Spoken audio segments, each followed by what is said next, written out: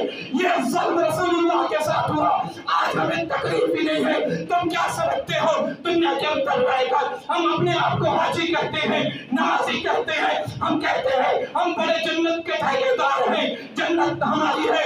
اور پوری تاریخ کو اٹھا کر دیکھو, رسول اللہ کا زمانہ دیکھو, آپ کے صحابہ کا زمانہ دیکھو, اولیاء اللہ کا زمانہ دیکھو.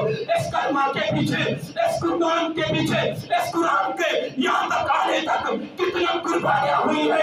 رب دو جہاں کے اس انبیاء کے امام کو مارا جا رہا ہے. صدیق اکبر فرماتے ہیں میں نے دیکھا آپ کی آنکھیں باہر نکلنے والی ہے. میں رونے لگا, میں نے کہا ظالمو اس انبیاء کے امام کو تم اس لیے مارتے ہو, یہ تمہیں کہتا ہے اس اللہ کی عبادت کرو, اس کو وحدہ لا شریک مانو, اور یہ تمہیں اللہ کا قرآن سناتا ہے. اس قرآن سننے کے بدلے حق تو یہ بنتا ہے تم اس پر ایمان لو, اللہ کا قرآن پڑھو. الٹا تم اس پر اتنی زیادہ مشقتیں ڈالتے ہو, تکلیفیں ڈالتے ہو. میں اس سے بڑھ کر کہتا ہوں یہ تو انبیاء کے تاجدار تھے, یہ تو انبیاء کے امام تھے. میں آگے بڑھ کے کہتا ہوں اللہ کے نبی کا ایک پیغمبر کا ایک صحابی گزرا ہے جسے آج لوگ دنیا کے اندر سیدنا ابن جبیر کے نام سے یاد کرتے ہیں. حجاج ابن یوسف کی بیدار رکھا ہوا ہے, اس کی عدالت لگی ہوئی ہے. حضرت زبیر رضی اللہ تعالیٰ عنہ کو گرفتار کر لایا گیا. آپ کے ہاتھوں میں ہتھکڑیاں ہیں. آپ کو باندھ کر جب حجاج بن یوسف کی میدان کے اندر, حجاج بن یوسف کی دربار کے اندر سیدنا زبیر کو جب لایا جاتا ہے, وہ حجاج کہتا ہے تو کیسے میری مخالفت کر سکتا ہے, تو نے میرے خلاف بیان دیے. تو حضرت زبیر نے کہا رب کعبہ کی قسم میں اس ایک اللہ کی عبادت کرتا ہوں, اس نبی کو مانتا ہوں. تو مجھے پتا ہے اللہ کا بھی دشمن ہے, اللہ کے نبی کا بھی دشمن ہے, اللہ کے نبی کے صحابہ کا بھی دشمن ہے, تو قرآن کا بھی دشمن ہے. رب کعبہ کی قسم جب تک جسم کے اندر خون کا ایک قطرہ باقی ہے یہ زبیر تیرے خلاف بولتا رہے گا.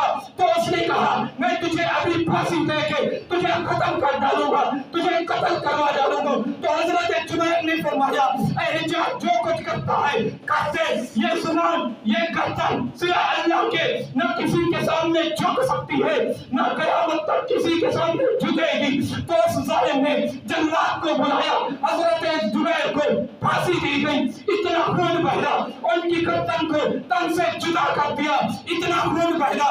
تو اس کے اندر تاریخ لکھتی ہے, تاریخ بتاتی ہے جب اس کی منبر کے اندر جب اس کی وہ کرسی جو رکھی ہوئی تھی اس کے اندر حضرت زبیر کا خون گیا, اس نے بڑے بڑے ڈاکٹر بلائے, بڑے بڑے حکیم بلائے, اور مجھے بتاؤ میں نے 18,000 لوگوں کو قتل کروایا ہے, میں نے کسی بندے کے اندر اتنا خون نہیں دیکھا, اس کا اتنا خون کیوں نکل رہا ہے مجھے بتاؤ. حکیم بھی بتائے, ڈاکٹر بھی بتائے, وہ سارے لوگ جمع ہو گئے. جب انہوں نے سرچ کیا انہوں نے دیکھا, انہوں نے کہا اے بادشاہ, اے وقت کے خلیفہ, تو نے جتنے لوگوں کو قتل کیا ان کے دل کے اندر تیرا اتنا خوف تھا, تیرا اتنا ڈر تھا, تیرے ڈر کی وجہ سے مرنے سے پہلے ان کے جسم کا خون خشک ہو جایا کرتا تھا. یہ شہید ایک اللہ کے نبی کا پیغمبر کا ایک صحابی تھا, یہ ایک ایسا عالم تھا اس کے دل میں صرف اللہ کے سوا اور کسی کا ڈر ہی نہیں تھا. اس وجہ سے جب باقی لوگ مرتے تھے تیرے خوف کی وجہ سے ان کا خون خشک ہو جایا کرتا تھا. جب یہ مرا دل کے اندر, اس کے دل کے اندر, اس کے جسم کے اندر نہ تیرا خوف ہے نہ تیرا ڈر ہے. تو میں کیوں نہ کہوں ہم بھی ولی اکابری ہیں, علماء کے بند کی اولاد ہے. الحمدللہ تاریخ اٹھا کے دیکھو, ہر دور کے اندر انہوں نے باطل کا ایسا مقابلہ کیا, گردنیں تو کٹوا دی لیکن کسی باطل کے سامنے گردن جھکا ہی نہیں. یہ اللہ کے نبی اور حضور پاک صلی اللہ علیہ وسلم کے صحابیوں کا یہ حال ہے. یہ عالم ہے، انہوں نے اس کلمہ کے لیے، اس پیارے نبی کے دین کے لیے ہمیں اور مجھے اور آپ کو اس کلمہ اور دین پر چل کر دونوں جہانوں میں کامیابی کے لیے انہوں نے ہمیں قرآن جیسی نعمت ہم تک پہنچائی۔ اتنی تکلیفوں اور مشقتوں کے بعد ہمیں تو ماں کی گود میں قرآن ملا، دین ملا، ہمیں تو پتہ ہی نہیں ہے۔ آج میں دیکھتا ہوں کہ پاکستان کے اندر دیکھو پتہ نہیں کس سوچ کی وجہ سے کس نے یہ ظالمانہ حرکت کی، کس نے یہ جن پرستی والے بل دیے، کس نے ہماری قوم پر اللہ تبارک و تعالیٰ کا عذاب واپس دوہرانے کا، وہ قوم لوط پر جو اللہ نے عذاب بھیجا۔ کون ہے جو ظالم ہم پر بھی وہی عذاب مسلط کرانا چاہتا ہے؟ کون ہے وہ ظالم؟ اگر یہ بحث کی کوئی سازش ہے تو میں ان سے کہہ دینا چاہتا ہوں، چاہے وہ کسی دنیا کے اندر رہنے والے ہوں، چاہے وہ کسی ملک کے اندر رہنے والے ہوں، چاہے وہ پاکستان کے اندر رہنے والے ہوں، الحمدللہ آج لوگ مجھے بڑا افسوس سے کہنا پڑ رہا ہے، بہت سارے ایسے نوجوان ہیں جو گالیاں دیے پھرتے ہیں، مولوی کو گالی دیتے ہیں۔ جب بچہ پیدا ہو مولوی صاحب آ کے اذان تو دے دے، اگر باپ کا جنازہ رکھا ہے مولوی صاحب آ کے جنازہ تو پڑھا دے، پھر گالی بھی اسی مولوی کو دی جاتی ہے۔ آج اس دور کے اندر مولوی کو اس دنیا کے اندر گھٹیا ترین سمجھا جاتا ہے کہ آج لوگ کہہ رہے ہیں وہ جی مولویوں نے بل پہ دستخط کیے ہیں۔ ان بھائیوں سے، ان نوجوانوں سے میں چیلنج کر کے کہتا ہوں، جاؤ اسمبلی سے وہ بل نکال کے لے آؤ، اس بل پر اگر کسی ایک مولوی کا، ایک مولوی کے بھی دستخط ہو، رب محمد کی قسم پورا مجمع گواہ ہے میرا سر ہوگا اور اس کا جوتا ہوگا۔ یہ کبھی نہیں ہو سکتا، چاہے وہ مولوی دیوبندی ہو، چاہے وہ مولوی جمعیت علماء اسلام سے تعلق رکھنے والا ہو، چاہے وہ مولوی تحریک لبیک سے تعلق رکھنے والا ہو، چاہے وہ مولوی جماعت اسلامی سے تعلق رکھنے والا ہو، چاہے وہ مولوی اہل حدیث سے تعلق رکھنے والا ہو۔ میں کہتا ہوں جس نے حضور نبی پاک صلی اللہ علیہ وسلم کی شریعت اور قرآن پڑھا ہے، کبھی وہ اس ظالمانہ بل پر، اتنا غلیظ بل پر دستخط نہیں کر سکتا۔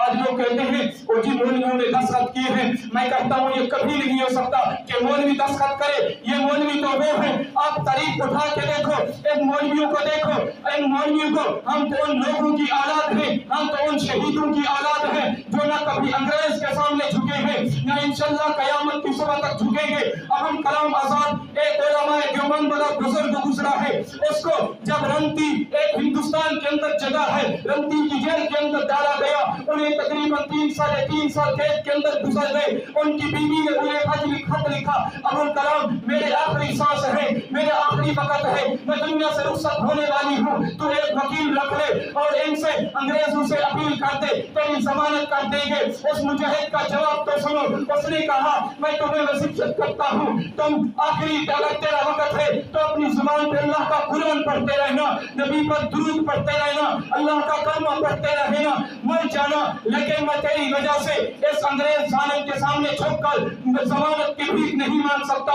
ہم ان اکابرین علماء دیوبند سے تعلق رکھتے ہیں، میں اس سے بڑھ کر کہتا ہوں میرے پاس اتنا وقت نہیں ہے۔ انگریز نے بڑی سازش کی کہ کسی طرح مسلمانوں کو ختم کیا جائے، کسی طرح ان کو تباہ و برباد کیا جائے۔ جب وہ سارے ایک میٹنگ پہ جمع ہوئے، انہیں یہ نظر آیا جب تک یہ مدارس باقی ہیں، جب تک یہ مولوی تعلیم باقی ہے، تب تک ہم ان مسلمانوں کو پست نہیں کر سکتے، تب تک ہم ان کو شکست نہیں دے سکتے۔ تو پھر کیا کیا جائے؟ ان مولویوں کو ختم کیا جائے، ان کو سیاست سے نکالا جائے، ان کے مدارس کو ختم کیا جائے۔ تو یہ کیسے ہوگا؟ پھر انہوں نے مختلف قسم کے پروپیگنڈے چلے، انہوں نے قادیانیوں کو اٹھایا کہ تم پاکستان کے اندر جاؤ اور مسئلہ ختم نبوت کو اٹھاؤ، اور مرزا قادیانی خبیث کو ختم نبوت پر ڈاکہ ڈالنے کا کہا کہ ختم نبوت پر اس خبیث نے آ کے ڈاکہ ڈالا کہ میں اللہ کا نبی ہوں، مجھ پر وحی اترتی ہے، مجھے بھی نبی مانو۔ تو ان اکابرین علماء دیوبند نے الحمدللہ ہر محاذ پر ہر باطل کو شکست دی ہے۔ تو اس وقت جس نے ان باطل کو شکست دی، جنہوں نے قادیانی کو شکست دے کر ہمیشہ کے لیے غیر مسلم قرار دیا، 1974 کے اندر وہ مرد کلندر جسے آج دنیا مفتی محمود کے نام سے یاد کرتی ہے، مفتی محمود نے اسمبلی کے اندر آئے اور انہوں نے 7 دن بحث کے بعد ان کو ہمیشہ کے لیے تیرا اسلام سے خارج کرایا۔ میں اس سے آگے بڑھ کر کہتا ہوں پھر انہوں نے اور چال چلی، انہوں نے کہا ہم یونیورسٹیاں بنائیں، ہم کالج بنائیں، ہم ان کے نوجوانوں کو خراب کریں تو الحمدللہ اس پر ہمارے مولانا الیاس صاحب بانی دعوت التبلیغ آئے اور انہوں نے مجاہدانہ کام کیا. ہم نے آ کر اس نے پوری امت مسلمہ کو جگایا, اس نے آ کر لوگوں کو بتایا لا الہ الا اللہ کی دعوت دینا شروع کی. جب ان کا یہ بھی کام مشن ناکام ہوا پھر انہوں نے اہل تشیعوں کو پکڑا, انہوں نے آگے صحابہ پہ بھونکنا شروع کیا.